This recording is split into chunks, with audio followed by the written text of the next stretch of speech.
అమెరికాలో ఈరోజు ఒక కొత్త ప్రోగ్రాము మనం చూడబోతున్నాం. మరి ఇక్కడ నేనున్న మా ప్రాంతానికి 300 కిలోమీటర్ల దూరంలో మానిటరీ బే ఆక్వేరియం అని చెప్పి ఉంది. ఇప్పుడు మనం అక్కడికి బయలుదేరి వెళ్తున్నాం.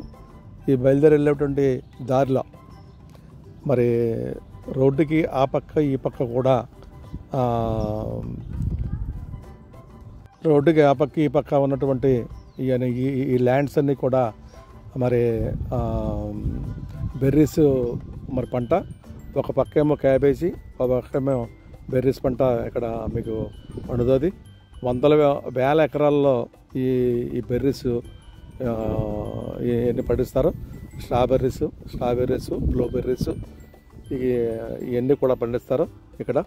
మనం అక్కడ నుంచి మరి ఇప్పుడు ఆక్వేరియం బే దగ్గరలోకి వచ్చాం. మన షీషోర్ పక్కన ఉన్నాం. కనబడేది సముద్రం. ఇప్పుడు ఇక్కడ నుంచి మనం కారుకి ఇక్కడ మనం పార్క్ చేసుకుని ఇక్కడ నుంచి వాక్లో ఈ ఆక్వేరియం బే దగ్గరికి మనం వెళ్తున్నాం. ఇదే మానిటరీ బే ఆక్వేరియం. ఇది ప్రపంచంలోనే గొప్పదని చెప్పుకోడానికి మనం చెప్పుకోవచ్చు. దీని ఎంట్రీ ఫీజే $65. $65 అంటే ఒక మనిషికి వచ్చి ఇంచుమించు $5,000 దీనికి వీళ్ళు ఛార్జ్ చేస్తున్నారు. ఇప్పుడు మనం టికెట్ తీసుకుని మనం లోపలికి వెళ్ళాం. లోపలికి వెళ్తే లోపల అంతా కూడా ఈ ఫిష్ ఆక్వేరియం, చాలా పెద్ద ఫిష్ ఆక్వేరియం ఉంటాయి. ఒక్కోటి ఆక్వేరియం వచ్చి 30 అడుగుల నుంచి 40 అడుగుల వరకు ఉంటుంది. 40 అడుగుల వెడల్పు, 30 అడుగుల హైటు ఆక్వేరియం ఉంటుంది. ఇది సముద్రం పక్కన వీళ్ళు నిర్మించారు. ఈ చేపలు మనకు కనపడుతున్నాయి. ఇవి మనకి మన భాషలో అయితే ఇవన్నీ కూడా కట్టిపర్రెలు అని చెప్పి మనం చెప్పుకోవచ్చు. ఇక్కడి నుంచి ఇవన్నీ కూడా మనకి గ్లాసులో కనపడుతుంటాయి. ఇది మామూలు ఆక్వేరియం కాదు. ఇవి చాలా పెద్ద ఆక్వేరియంస్. ఈ ఆక్వేరియంస్ అన్నీ కూడా మనం చూస్తున్నాం. ఈ ఫిష్లు అన్నీ కూడా మనం చూస్తాం. ఇప్పుడు పెద్ద ఫిష్లు అన్నీ కూడా ఈ ఆక్వేరియంలో మనకు కనపడతాయి. ఇది ప్రపంచంలోనే ఒక ప్రఖ్యాతిగాంచినటువంటి బే ఆక్వేరియం. ఇది మానిటరీ బే ఆక్వేరియం చెప్పి దీన్ని పిలుస్తారు. ఈ విధంగా అమెరికాలో ఎక్కడికక్కడ మరి మనం చూడదగ్గటువంటి ప్రదేశాలు చాలా ఉన్నాయని చెప్పి అంతకుముందు చెప్పాను. అందులో భాగంగానే ఇదొక మరి ఫిష్ ఆక్వేరియంలో మనం ఉన్నాం. ఇది సముద్రం పక్కనే ఉంది. సముద్రం లోపలే దీన్ని నిర్మించారు. ఈ సముద్రానికి జనరల్గా మనం ఒడ్డు నుంచి ఎన్నో కిలోమీటర్లు వెళ్తే కానీ మనకి బాగా ఎక్కువ లోతు ఉండదు. మరి ఇక్కడ ఉన్నటువంటి ఈ ప్రాంతంలో ఒడ్డు నుంచి 1 కిలోమీటర్ దాటిన వెంటనే ఇంచుమించు హిమాలయాల పర్వతాల అంత ఎత్తు ఎంత అయితే ఉందో అంత లోతు ఇక్కడ సీ ఉంది. అదే మన ఇండియన్ ఓషన్ ఒడ్లన్నీ కూడా 2 కిలోమీటర్ల ఇండియన్ ఓషన్ అంతా కూడా ఒడ్డు నుంచి 2 కిలోమీటర్ల వరకు లోతు 2 కిలోమీటర్ల నుంచి 3 కిలోమీటర్ల వరకే ఉంటుంది. కానీ ఈ పసిఫిక్ మహాసముద్రం, అలాగే అట్లాంటా మహాసముద్రం ఈ పక్క నుంచి ఉన్నటువంటి ఏరియా అంతా కూడా ఒడ్డు నుంచి ఇంచుమించు కిలోమీటర్లు 10-12 కిలోమీటర్ల వరకు కూడా లోతు ఉండేటువంటి ఇక్కడ ఈ ప్రదేశం ఇది. ఈ ప్రదేశంలో వీళ్ళు ఈ షీలో ఇంచుమించు 2 కిలోమీటర్లలో ఉన్నటువంటి ఫిష్ని మనం చూపించాలంటే దానికి సరిపడా డెప్త్, ప్రెషరు ఉన్నటువంటి ఆక్వేరియం ఉండాలి. అలాగే 5 కిలోమీటర్లకి దానికి సరిపడే వ్యాక్యూమ్స్ ఉండాలి. అలాగే 10-12 కిలోమీటర్ల లోతులో ఉండేటువంటి ఫిష్లు ఏ రకంగా జీవిస్తాయి అనేది మనం చూపించాలంటే అంత ప్రెషర్ ఉండేటువంటి గ్లాసులు, అంటే 3 అంగుళాలు 4 అంగుళాల మందం, ఒక దుక్కుని ఇంచుమించు 6 అంగుళాల మందం గ్లాసుని వీళ్ళు ఏర్పాటు చేసి ఈ ఆక్వేరియంలో నిర్మించారు. అది దీని యొక్క గొప్పతనం. ఇప్పుడు మనం చూస్తున్నటువంటి ఫిష్లు అన్నీ కూడా సముద్రంలో జీవించేటువంటి ఫిష్లు. ఇవన్నీ కూడా మన సముద్రంలో ఎన్ని రకాల ఫిష్లు అయితే ఉన్నాయో అన్ని రకాల ఫిష్లు మనం ఇప్పుడు చూడొచ్చు. మనం సముద్రంలో దీన్ని ఇంత గొప్పగా వాళ్ళు నిర్మించడం జరిగింది. ఈ యొక్క ఈ ఫిష్లన్నీ కూడా ఈ ఫిష్లు కూడా ఇవి బాంగడాలని చెప్పి అంటారు. ఈ ఫిష్లని ఈ చూడడానికి కనబడుతున్న చాలా పెద్ద పెద్ద ఫిష్లు ఇక్కడ ఏర్పాటు చేశారు. అలాగే సముద్రంలో జీవించేటువంటి ఫారెస్ట్ అంటే అడవి, సముద్రంలో చెట్లు అన్నీ కూడా కింద భూమిభాగంలో అవి ఉంటాయి, నిర్మిస్తాయి. అవన్నీ కూడా ఇక్కడ మనకి ఫిష్ అక్వేరియంలో వీళ్ళు ఏర్పాటు చేసి ఇవన్నీ కూడా లైవ్లో చూపించడం జరుగుతుంది. ఇప్పుడు మనం చూస్తున్నది క్రాబ్. ఈ క్రాబ్ మనకి రొయ్య మాదిరిగా ఉంటుంది, చూడడానికి బొంగరయ్య మాదిరిగా ఉంటుంది. అలాగే ఈ నీటిలో నుంచి చేపలు పట్టుకున్నటువంటి పక్షి జాతి, ఇవన్నీ కూడా మీకు నేను చూపించడం జరుగుతుంది. ఇవన్నీ కూడా పక్షులన్నీ కూడా ఈ అమెరికాలో మరి ఇంత గొప్పగా ఈ యొక్క ఎయిర్పోర్ట్లన్నీ మనం చేసినటువంటి అమెరికా, అది మరి వాళ్ళ డెవలప్మెంట్ మరి వాళ్ళది. మరి ప్రపంచంలోనే మరి వాళ్ళు మనకన్నా ముందుగా స్వతంత్రం మరి రావటం, వచ్చినటువంటి స్వతంత్రాన్ని వాళ్ళు సద్వినియోగపరుచుకొని వాళ్ళ దేశాన్ని ఈ రకంగా డెవలప్మెంట్ చేసుకున్నారు. ఇంకా ముందుకు వచ్చినప్పటికీ మనం పై స్టేజ్లో ఉన్నటువంటి అంటే నీటి అడుగు భాగంలో ఇంకా లోతులో ఏమి జీవిస్తున్నాయి అనేటువంటి కూడా పక్షులను కూడా వాటిని కూడా మరి చూపించడం మన జరుగుతుంది. అవన్నీ కూడా మనం చిత్రీకరించే ముందు ఆ పరిసరాలన్నీ మీకు చూపించటం.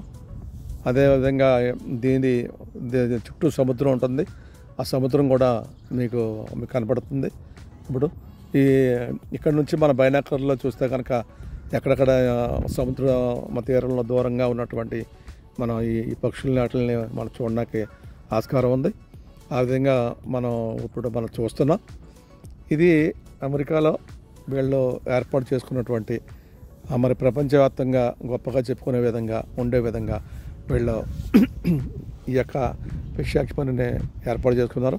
ఇంకా డీప్ లెవెల్లోకి వెళ్తే ఏ రకంగా ఉంటాయి ఇక్కడ అనేది మనం చూడటం జరుగుతుంది.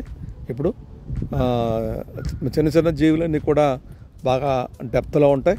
ఆ డెప్త్లో ఉండేటువంటి అన్నీ కూడా బాగా అడుగు భాగంలో, సముద్రానికి అడుగు భాగంలో ఉండేటువంటి అన్ని మరి చేపలని కూడా మనం చూస్తున్నాం. ఇది మన బ్లూ కలర్లో ఉండటం వల్ల మనకి కెమెరాలో అంత క్లారిటీగా రావటం లేదు. ఇప్పుడు ఈ మ్యాప్లో చూసిన విధంగా ఆ బ్లాక్ కలర్ అంతా కూడా భూమి. ఇది మనం ఇప్పుడు చూస్తున్నాం. మనం ఇండియా భూభాగంలో ఉండేటువంటి డెప్త్ ఇక్కడ ఇంచుమించు 3 కిలోమీటర్లు ఒడ్డు నుంచి 3 కిలోమీటర్ల నుంచి 10-12 కిలోమీటర్లు సుమారు లోతు ఉండేటువంటి మరి ఏరియా ఇది. మన పసిఫిక్ సముద్రం ఏరియా అదే మన ఇండియా. ఇదైతే ఒడ్డు నుంచి 3 కిలోమీటర్ల దూరంలో లోతు ఉంటుంది. ఇదే మన ఇండియా అయితే ఒడ్డు నుంచి 2 కిలోమీటర్లో, మ్యాక్సిమం 3 కిలోమీటర్లుగా మించి మన లోతు లేదు. అలాగా మనకి ఈ సముద్రం ఏర్పడి ఉంది. మరి ఈ లోతుల్లో, ఇంత లోతుల్లో ఉన్నటువంటి ఏమేమి చేపలు జీవిస్తున్నాయి అనేది కూడా వీళ్ళు చూపిస్తున్నారు. ఇప్పుడు మనకి ఆ లైట్ కింద కనపడుతున్నటువంటి ఫిష్ అది 2 కిలోమీటర్ల లోపల ఉన్నటువంటి 2 కిలోమీటర్ల లోపలే బతుకుతాయి, పైకి రాలేవు. అంత ప్రెషరు, అక్కడ అంత ప్రెషర్ 2 కిలోమీటర్ల లోపల ఉండేటువంటి ఆ ప్రెషర్ని మేము తట్టుకునే విధంగా ఈ గ్లాసులన్నీ కూడా వీళ్ళు నిర్మించారు. అదే ఆ ఫిష్ని మనం చూస్తున్నాం. అదేవిధంగా ఈ ఫిష్ అక్వేరియం మరి వాళ్ళు ఇంత ఖర్చు పెట్టి దీన్ని వాళ్ళు ఏర్పాటు చేయటం అంటే ఇది చాలా గొప్ప విషయం. అలాగే ఇక్కడ మనకి వచ్చి 630 అడుగులు లోతులో ఉండేటువంటి ఈ యొక్క ఫిష్ అది. అలాగే ఇప్పుడు అక్కడ మొక్కల్లా ఉన్నటువంటి అవి కూడా ఆ యొక్క జీవాలు, సముద్రం అడుగున్నటువంటి ఆ జీవాలు అవి ఇంచుమించు 3 కిలోమీటర్లు 4 కిలోమీటర్ల లోపల ఉండేటువంటి జీవాలు అవన్నీ కూడా మరి ఆ విధంగా మనం ఇప్పుడు చూస్తున్నాం. అలాగే ఇవన్నీ కూడా మనకి సముద్ర గర్భంలో ఉన్నటువంటి ఇవన్నీ కూడా మనం చూడటం జరుగుతుంది. ఇది సాలెపురుగు. ఇది ఇంచుమించు 7-8 కిలోమీటర్ల లోపల భూమిలో సముద్ర గర్భంలో జీవిస్తుంది. అది కదులుతుంది చూడండి. అదే సాలెపురుగు లాగా ఉండేటువంటి అదొక చేప. ఇటువంటి మరి వింతలు అన్నీ ఉండేటువంటి మరి ఆ వింతలనే మనం చూసేటువంటి అవకాశం మాకు కలిగింది. అదేవిధంగా మరి అక్కడ ఉండేటువంటి ఈ యొక్క జీవచరాలు అవి కూడా సర్పగర్భంలో ఇంచుమించు 10 కిలోమీటర్ల 5 కిలోమీటర్ల నుంచి 10-12 కిలోమీటర్ల లోపల ఉండేటువంటి భూగర్భంలో ఉండేటువంటి సముద్ర గర్భంలో ఉండేటువంటి ఆ యొక్క మరి జీవచరాలు అన్నిటిని కూడా మనం చూడటం జరుగుతుంది. ఇవన్నీ కూడా సముద్ర గర్భంలో ఉండేటువంటి చెట్లు, అలాగే చేపలు, అలాగే రకరకాల జీవాలు. ఇది ఇక్కడ బాగా సముద్ర గర్భంలో బాగా కింద 10-12 కిలోమీటర్ల లోపల బాగా హీట్ వాటర్ వచ్చేటువంటి ఏరియా ఇది. అక్కడ ఆ రకంగా పొగల కింద వచ్చేటువంటి ఏరియాలో కూడా జీవించేటువంటి చేపలు కూడా ఉన్నాయి. అక్కడ కూడా చేపలు ఉంటాయి. దీనికి ముందు చూపించినటువంటి చేపలు అవే. ఆ విధంగా ఇక్కడ ఉంది. ఇది చూసినట్లయితే ఇది మా సముద్రంలో ఈల్ చేపలు, ఈల్ ఫిష్ అంటారు వాటిని. సముద్ర గర్భంలో ఉండే పెద్ద చేపలు వాటి యొక్క దాని యొక్క సముద్ర గర్భం దాని యొక్క బాడీ స్కెల్టన్ బాడీ. అలాగే ఇది ఒక రకం చేప. ఇది చూడడానికి మనకి మన బొజ్జింక మన పురుగులాగా మనకు కనపడుద్ది. ఇది చూడడానికి ఇది కూడా ఇది ఒక రకమైనటువంటి రకమైన చేప. ఇది సముద్ర గర్భంలో బాగా అడుగులు ఉంటాయి. ఇవన్నీ కూడా వింతలు. ఈ వింతలు చూసేటువంటి వింతలు. అలాగే మన సముద్రంలో కానీ మన గోదావరిలో కానీ కనిపించేటువంటి నీటి కుక్కలు అంటారు వాటిని. ఇది డాగ్స్, వాటర్లో ఉండేటువంటి డాగ్స్. ఆ డాగ్స్ కూడా మీకు చూపించడం జరిగింది ఇప్పుడు. అదేవిధంగా ఇంకా పైన వచ్చినప్పటికీ అంటే ఇంచుమించు 1 కిలోమీటరు ఆ రేంజ్ లోతుల్లో ఉన్నటువంటి చేపలు ఏ రకంగా ఉంటాయి అనేది ఇప్పుడు చూస్తున్నాం మనం. ఈ పెద్ద చేపను చూడండి. ఇది ఇంచుమించు ఇది 7 అడుగులు 8 అడుగులు పొడుగుంటుంది ఆ చేప. అటువంటి చేపలన్నీ అటువంటి ఫిష్లన్నీ కూడా ఇందులో ఉన్నాయి. అవన్నీ కూడా మనం చూస్తున్నాం ఇప్పుడు. అలాగే ఈ సముద్రంలో ఉన్నటువంటి అడవి అంటే ఫారెస్ట్ అంటే ఇటువంటి చెట్లు అన్నీ కూడా అడవి సముద్ర గర్భంలో ఉంటాయి. అవన్నీ కూడా మనకి ఈ ఆక్వేరియంలో అవన్నీ కూడా ఏర్పాటు చేసి, ఇంత పెద్ద ఆక్వేరియంలన్నీ కూడా ఏర్పాటు చేసి మనకి ఇవన్నీ కూడా చూపించడం జరుగుతుంది. అలాగే రకరకాల ఫిష్లు. ఇదొక ఫిష్. ఇది బాగా పొడుగ్గా ఉంటుంది ఫిష్. అది ఇంచుమించు ఈ ఫిష్ వచ్చి చాలా పొడుగుంటుంది. ఇది బాగా పొడుగు ఫిష్. ఇది 6 అడుగులు 7-8 అడుగులు మీకు పొడవు ఉంటుంది. అటువంటి ఫిష్ అది. ఆ రకమైన ఫిష్ని ఇప్పుడు మనం చూస్తున్నాం. మీరు కూడా చూడండి. ఆ ఫిష్ అది అటు ఇటు కదులుతుంది. అంత గొప్ప మరి ఆక్వేరియంని మనం చూస్తున్నాం. అలాగే ఆ చేప యొక్క అస్థిపంజరం చూసారు మీరు. అదేవిధంగా ఇంకా రకరకాల ఫిష్లు ఇవన్నీ కూడా మనకి మనం చూసేటువంటి అవకాశం ఉంది. అలాగే ఇక్కడ ఉన్నటువంటి ఆ ఫిష్ కింద గ్రౌండ్ ఏ కలర్ ఉంటే ఆ కలర్లోకి మారుతుంది. ఇప్పుడు ఇక్కడ గ్రౌండ్ బ్లాక్గా ఉంది కాబట్టి ఆ కలర్ వచ్చింది. ఇప్పుడు మనం చూసేది వైట్ కలర్ మా గ్రౌండ్లోకి వచ్చినప్పటికీ అది వైట్ కలర్గా చేంజింగ్ అయ్యేటువంటి అవకాశం ఉంది.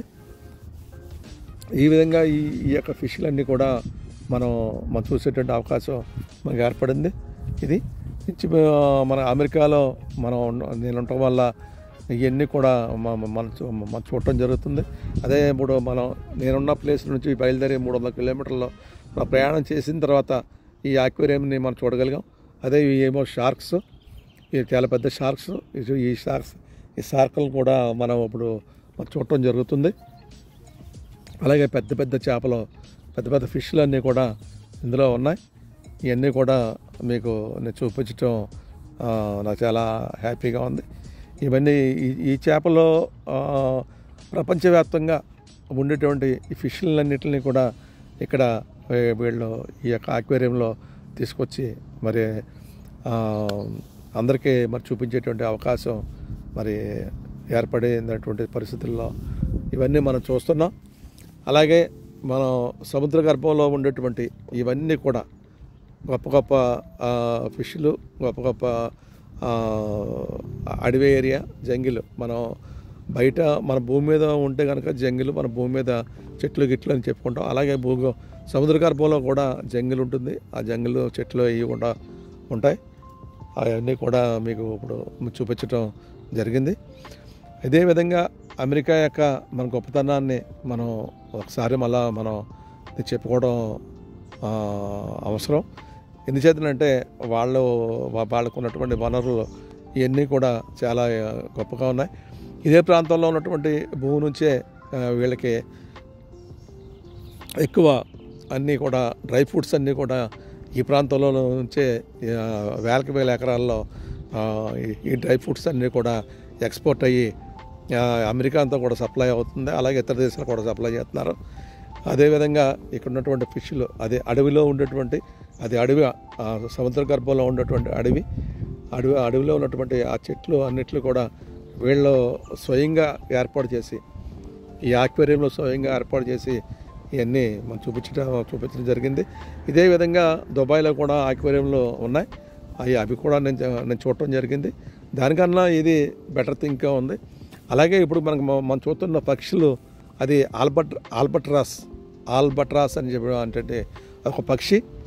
ఈ పక్షి ప్రపంచవ్యాప్తంలో గొప్ప శక్తివంతమైనటువంటి పక్షి అని మనం చెప్పుకోవడం జరుగుతుంది. ఈ పక్షిని మనం స్వయంగా మనం ఇక్కడ చూస్తున్నాం.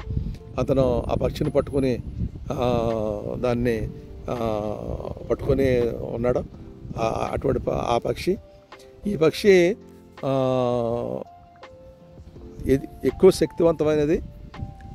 రోజుకి 1000 కిలోమీటర్లో ఇది ప్రయాణం చేస్తుంటుంది. ఇది భూమిని పరిశోధకులు వీటికి ఎలక్ట్రానిక్ పరికరాలు అమర్చిన తర్వాత వీటిని పరిశీలిస్తే భూమిని 46 రోజుల్లో భూమిని చుట్టొచ్చినటువంటి పక్షి. అంత శక్తివంతమైనది. దీనికి 8 కేజీల నుంచి 12 కేజీల వరకు కూడా ఈ యొక్క పక్షి ఉంటుంది. దీని రెక్కలు ఇంచుమించు 12 అడుగుల దాకా ఉంటాయి. ఈ యొక్క పక్షిని ఆధారంగా అంటే ఆల్బట్రాస్ అనేటువంటి ఈ యొక్క పక్షిని ఆధారంగా సముద్రంలో పర్మిషన్ లేకుండా ఫిషింగ్ ఎక్కడ జరుగుతుందో కనిపెట్టేటువంటి విధానాన్ని వీళ్ళు అక్కడ ఉన్నటువంటి ఆ యొక్క యంత్రాంగం తెలుసుకుంది.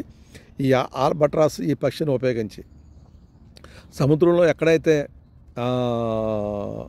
అన్యాక్రాంతంగా పర్మిషన్ లేకుండా ఫిషింగ్ జరుగుతుందో అక్కడికి ఈ యొక్క పక్షికి ఎలక్ట్రానిక్ పరికరాలు అమర్చడం ద్వారా అవి ఆ ప్రాంతంలో ప్రయాణం చేస్తున్నప్పుడు అక్కడ ఏ రకమైనటువంటి ఫిషింగ్ జరుగుతుంది. ఫిషింగ్ జరిగినప్పుడు ఖచ్చితంగా ఈ పక్షులన్నీ కూడా అక్కడ ఉండేటువంటి అవకాశం ఉంటుంది. దాన్ని దృష్టిలో పెట్టుకుని ఈ పక్షికి ఆ యొక్క ఎలక్ట్రానిక్ పరికరం అమర్చడం ద్వారా వీళ్ళు అక్రమ మైనింగ్ని, అక్రమ ఫిషింగ్ని వీళ్ళు అరికట్టడానికి ఈ యొక్క ఆల్బట్రాస్ అనేటువంటి ఈ పక్షిని ఉపయోగించుకున్నారు. ఇది ప్రపంచంలోనే గొప్ప పక్షి, శక్తివంతమైనటువంటి పక్షి కింద మనకి లెక్కలో ఉన్నాయి. దీని పేరు మన యూట్యూబ్లో కొడితే దీనికి క్లియర్గా మీకు అన్నీ కనపడతాయి. అలాగే ఈ ఫిష్లు చాలా అరుదుగా దొరుకుతాయి ఇక్కడికి ఈ ఫిష్లు. ఇదేమో మనకి ఈ సైజులో ఉన్న ఫిష్లు అవి బయట కూడా చాలా పెద్ద పెద్ద ఫిష్లు ఉంటాయి. అలాగే ఇది పైన భూమి ఇంచుమించు ఒక 100 అడుగులు 200 అడుగులు లోతులో ఉన్నటువంటి మనం ఈ చేపల్ని, ఈ ఫిష్ని చూస్తున్నాం. ఇది ఒక రకమైనటువంటి ఫిష్. ఈ ఫిష్ ఏ రకంగా మూమెంట్ వెళ్తుంది, దాన్ని మనం ఏ రకంగా చూస్తున్నాం అనేది అది ప్రత్యక్షంగా మరి చూసేటువంటి అవకాశం కలిగింది. అంచేత మీరు దాన్ని పరిశీలించి పూర్తిగా చూడండి. ఆ రకంగా ఈ యొక్క ఫిష్ అక్వేరియంని మనం చూడటం జరిగింది. దీని ద్వారా మనం ఎన్నో మత్స్య సంపద గొప్ప గొప్ప విషయాలన్నీ కూడా మరి తెలుసుకునేటువంటి అవకాశం మనకు కలిగింది. ఆ విధంగా మనం ఈరోజు అమెరికాలో ఉండి ఈ అమెరికాలో ఉన్నటువంటి మొత్తం ప్రదేశాలన్నీ కూడా మీకు చూపించేటువంటి అవకాశం మాకు కలగడం, ఆ విధంగా మీకు ఈ యొక్క వీడియోని నేను చిత్రీకరించి మీకు అందరికీ చూపించేటువంటి అవకాశం నాకు కలిగింది. అదేవిధంగా అమెరికా యొక్క ఇంకా ఎన్నో వింతలు అయ్యి ఉన్నాయి. ఆ వింతలు కూడా మీకు నేను చూపించేటువంటి రాబోయే రోజుల్లో ఆ వింతలన్నీ కూడా నేను రికార్డింగ్ చేసి నేను చూపిస్తాను. ఇవన్నీ ప్రపంచవ్యాప్తంగా వీళ్ళు అమెరికాలో వింతలు, ప్రపంచవ్యాప్తంగా ఉన్నటువంటి వింతల్లో 80% ఈ అమెరికా ప్రాంతాల్లోనే వీళ్ళు ఉంటాం. ఏమో ఈ పింగ్విన్స్ వీటిని ఎక్కడో మంచు ప్రాంతాల్లో ఉండేటువంటి ఈ పింగ్విన్స్ని వీళ్ళు ఆక్వేరియంలో తీసుకొచ్చి అక్కడ ఎంత చలి అయితే ఉంటుందో అంత చలిని కూడా ఇక్కడ ప్రొవైడ్ చేసి ఈ ఆక్వేరియంలో వీళ్ళు పెట్టి మనం చూపించడం జరుగుతుంది. ఈ పింగ్విన్స్ని ఇప్పుడు మనం ప్రత్యక్షంగా మనం చూస్తున్నాం. ఇవన్నీ కూడా నన్ను చూసేటువంటి అవకాశం నాకు కలిగినందుకు అది నా యొక్క అదృష్టంగానే భావిస్తూ, మరి రాబోయేటువంటి రోజుల్లో ఇంకా మరిన్ని వీడియోలు మీకు నేను చిత్రీకరించి మీకు అందరికీ నేను చూపించేటువంటి అవకాశం ఉంది. మరి ఇటువంటి అవకాశాన్ని మీరు ఇచ్చినందుకు మీకు అందరికీ ధన్యవాదాలు తెలుపుతూ థ్యాంక్ యూ వెరీ మచ్.